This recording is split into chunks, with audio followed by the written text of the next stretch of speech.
Hello എല്ലാവർക്കും നമസ്കാരം. നമ്മുടെ പുതിയൊരു വീഡിയോയിലേക്ക് വീണ്ടും സ്വാഗതം. ഇത് വേറൊരു സൺഡേ ആണ് കേട്ടോ.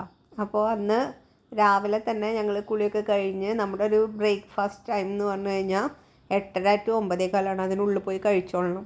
അപ്പോൾ ഇന്നത്തെ സ്പെഷ്യൽ എന്താണെന്ന് വിചാരിച്ചു കഴിഞ്ഞാൽ ഇഡ്ഡലിയും സാമ്പാറൊക്കെയാണ് കേട്ടോ. അപ്പോൾ അത് ഞങ്ങൾ മുന്നേ അറിഞ്ഞു. അപ്പോൾ ഇവിടെയാണ് എല്ലാവരും പ്ലേറ്റൊക്കെ വെക്കുക, അവിടെ നിന്ന് എടുത്ത് കഴുകി നമ്മൾ എടുക്കുക. അപ്പോൾ ഇഡ്ഡലി സാമ്പാർ എന്ന് പറഞ്ഞപ്പോൾ തന്നെ നമുക്കൊരു സന്തോഷമായി. അത്രയും കാലം ഈ നോർത്ത് ഇന്ത്യയിലെ ആദ്യത്തെ 10 ദിവസമൊക്കെ ഓക്കെ ആയിരുന്നു. അത് കഴിഞ്ഞപ്പോൾ ശരിക്കും മടുത്തു തുടങ്ങിയിട്ടാണ്. പോഹ ഉപ്മാവ്, അതായത് അവിലോണ്ടുള്ള ഉപ്മാവ്, അങ്ങനെ പല ടൈപ്പ് ഓഫ് ബ്രേക്ക്ഫാസ്റ്റാണ്. സത്യം പറഞ്ഞാൽ എനിക്ക് മടുത്തു കൂട്ടാ കുറച്ച് കഴിഞ്ഞപ്പോൾ.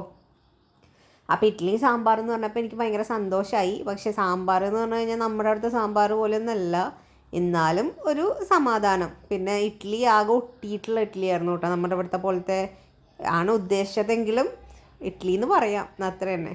അപ്പം ഞാനിന്ന് ചെയ്യാൻ പോണത് നമ്മുടെ ആശ്രമത്തിലെ ഞാൻ താമസിക്കുന്ന റൂമുണ്ടല്ലോ, അതാണ്. അപ്പം ഞാൻ അവിടെ ഓൾറെഡി വോയിസ് കൊടുത്തിട്ടുണ്ടായിരുന്നു. അപ്പോൾ ഞാൻ വോയിസ് ഓവർ ചെയ്യാമെന്ന് വിചാരിച്ചു കേട്ടോ. അപ്പം ഞാൻ താമസിക്കുന്നത് ഈ അഗ്നിയോഗ ആശ്രമത്തിലെ 2ാമത്തെ ഫ്ലോറിലാണ്. 206 നമ്പർ മുറിയാണ്. അപ്പോൾ ഇവിടെ എന്ന് പറഞ്ഞു കഴിഞ്ഞാൽ നമുക്ക് പ്രൈവറ്റ് റൂം എടുക്കാം, ഡബിൾ ഷെയറിങ് എടുക്കാം, ട്രിപ്പിൾ ഷെയറിങ് എടുക്കാം, 4 പേർക്കുള്ള ഷെയറിങ് എടുക്കാം. ഞാൻ ട്രിപ്പിൾ ഷെയർഡ് റൂമാണ് കേട്ടോ സെലക്ട് ചെയ്തിരുന്നത്. അപ്പോൾ ഇത് മൊത്തം കോഴ്സ് ചെയ്യാൻ ഒരു 40,000 രൂപയാണ്. അതായത് ഫുഡും അക്കോമഡേഷനും കോഴ്സും എല്ലാം കൂടി ഒരു 40,000 രൂപയാണ് കേട്ടോ നമുക്ക് എക്സ്പെൻസ് വരുന്നത്. അപ്പോൾ അതായത് 3 പേര് ഷെയറിങ്. അപ്പോൾ നമ്മുടെ ആശ്രമത്തിൻ്റെ മുന്നിൽ തന്നെ കൂവളത്തിൻ്റെ മരം ഉണ്ട് കേട്ടോ. അപ്പോൾ അതാണ് ഞാനിപ്പോൾ കാണിച്ചത്. അപ്പോൾ നമ്മുടെ റൂമിൻ്റെ മുന്നിൽ നിന്ന് നോക്കിക്കഴിഞ്ഞാൽ, നേരെ നോക്കിക്കഴിഞ്ഞാൽ ഒരുപാട് ഇങ്ങനെ മലകളും ഒക്കെ ഇങ്ങനെ കാണാൻ പറ്റും കേട്ടോ.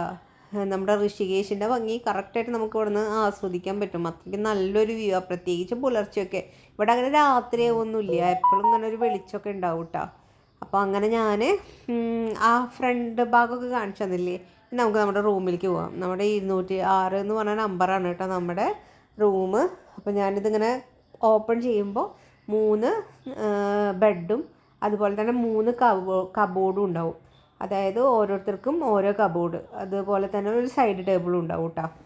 നല്ല സൗകര്യമുള്ള റൂമാണ്. അതായത് നല്ല സ്പേസ് ഉണ്ട്. മറ്റുള്ള കുട്ടികളൊക്കെ വന്നിട്ട് നമ്മുടെ റൂമിലേക്ക് വരുമ്പോൾ നിങ്ങളുടെ റൂം നല്ല സ്പേസ് ഉണ്ടല്ലോ എന്നൊക്കെ പറയാറുണ്ട്. അത് എന്തുകൊണ്ടാണെന്ന് എനിക്കറിയില്ല. 3 പേരുടെ ട്രിപ്പിൾ ഷെയർഡ് റൂമാണ് കേട്ടോ നമ്മുടെ. അതുപോലെ തന്നെ നല്ലൊരു ബെഡും പിന്നെ ഒരു ബ്ലാങ്കറ്റും ഉണ്ട്. ബ്ലാങ്കറ്റിൻ്റെ ആവശ്യമൊന്നുമില്ല, നല്ല ചൂടാണ് അവിടെ. പിന്നെ നമുക്ക് ഫാനാണ്, ഫാനിൽ വലിയ കാറ്റൊന്നും ഉണ്ടായിരുന്നില്ല. പിന്നെ ഞങ്ങൾ കൂളർ മേടിക്കാമെന്നൊക്കെ വിചാരിച്ചു, പക്ഷേ വേണ്ട, അതിലൊരു കുട്ടിക്ക് അത് പറ്റില്ല, ഭയങ്കര സൗണ്ടൊക്കെ വരണോണ്ട്. പിന്നെ ഞങ്ങൾ വേണ്ടാന്ന് വെച്ചുട്ടാ. അങ്ങനെ അപ്പോൾ നമ്മുടെ റൂമിൽ 3 കബോർഡ് ഉണ്ടെന്ന് പറഞ്ഞല്ലോ. അപ്പോൾ അതിൻ്റെ സൈഡിൽ നമുക്ക് നമ്മുടെ പെട്ടി, ഞാൻ കൊണ്ടുപോയി പെട്ടിയാണ് കേട്ടോ അത് കഴിഞ്ഞിട്ട് നമ്മുടെ കബോർഡ് തുറക്കുകയാണെങ്കിൽ അതിൽ 4 കള്ളികളൊക്കെ ഉണ്ട്, നമ്മുടെ ഇടണ ഡ്രസ്സുകൾ, പിന്നെ നമ്മുടെ മേക്കപ്പ് സാധനങ്ങൾ, അങ്ങനെയൊക്കെ വയ്ക്കാം. ഇവിടെ മാങ്ങ നല്ലോണം സുലഭമായിട്ട് കിട്ടും കേട്ടോ. അപ്പോൾ ഞങ്ങൾ കഴിഞ്ഞ ദിവസം കണ്ട് പോയപ്പോൾ 1 കിലോ മാങ്ങ മേടിച്ചിട്ടുണ്ടായിരുന്നു. അതാണ് ഇപ്പോൾ അവിടെ ഇരിക്കണത്. അങ്ങനെ ഈ കബോർഡ് തുറക്കുമ്പോൾ അതിൽ 3 കള്ളിയുണ്ട്.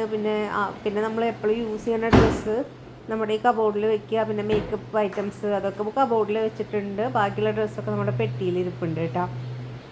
അങ്ങനെ ഇതാണ് നമ്മുടെ റൂം. 2 ഫാനുണ്ട്, പക്ഷേ കാറ്റൊന്നും ഇല്ല കേട്ടോ. പിന്നെ അതിൻ്റെ സൈഡ് ടേബിളിൽ ഇങ്ങനെ ഒരു കുഞ്ഞ് ടേബിളുണ്ട്. പിന്നെ നമ്മുടെ കൃഷ്ണനോട് ഇരിപ്പുണ്ട്. പിന്നെ ഒരു വാട്ടർ ബോട്ടിൽ നമ്മുടെ കയ്യിൽ എപ്പോഴും ഉണ്ടാവും. പിന്നെ ഒരു ട്രൈപോഡ് ഉണ്ട്. പിന്നെ ഞാൻ അത്യാവശ്യം യൂസ് ചെയ്യുന്ന സാധനങ്ങൾ, അതായത് മുഖത്ത് തേക്കുന്നതും പിന്നെ എന്താ പറയുക ഇയർപോഡും ഒക്കെ. പിന്നെ ലോണ്ടറി ബാഗ് ഞാൻ കൊണ്ടുപോയതാണ് കേട്ടോ. എനിക്കറിയായിരുന്നു അത് ആവശ്യമാണ്. അതൊരു കണക്കിന് ഉപകാരമായി. ബാക്കിയുള്ള കുട്ടികളൊക്കെ ബാത്റൂമിൻ്റെ ഡോറിൻ്റെ ബാക്കിലാണ് കുളിച്ചിട്ടുണ്ട്. എനിക്ക് ലോണ്ടറി ബാഗുള്ള കാരണം എനിക്കതിലിട്ടാൽ മതി. പിന്നെ നമ്മുടെ ബാത്റൂം നല്ല ബാത്റൂം, അതുപോലെ തന്നെ അവിടെ ഗീസറൊക്കെ ഉണ്ട് കേട്ടോ. നമുക്ക് ഹോട്ട് വാട്ടറൊക്കെ കിട്ടും. പക്ഷേ അതിൻ്റെ ഒന്നും ആവശ്യം വരില്ല. എത്ര 4 മണിക്ക് നീട്ട് കുളിക്കുകയാണെങ്കിലും വെള്ളത്തിന് ചൂടുണ്ടാവും. അപ്പോൾ അതാണ് ഈ റൂം. അപ്പോൾ ഇനി കൂടുതൽ എന്തെങ്കിലും നമ്മുടെ അഗ്നിയോഗനെ പറ്റിയിട്ട് അറിയണമെന്നുണ്ടെങ്കിൽ ജസ്റ്റ് കമൻറ്റ് ചെയ്താൽ മതി, ഞാൻ പറഞ്ഞുതരാം. അപ്പോൾ എല്ലാവർക്കും താങ്ക് യു.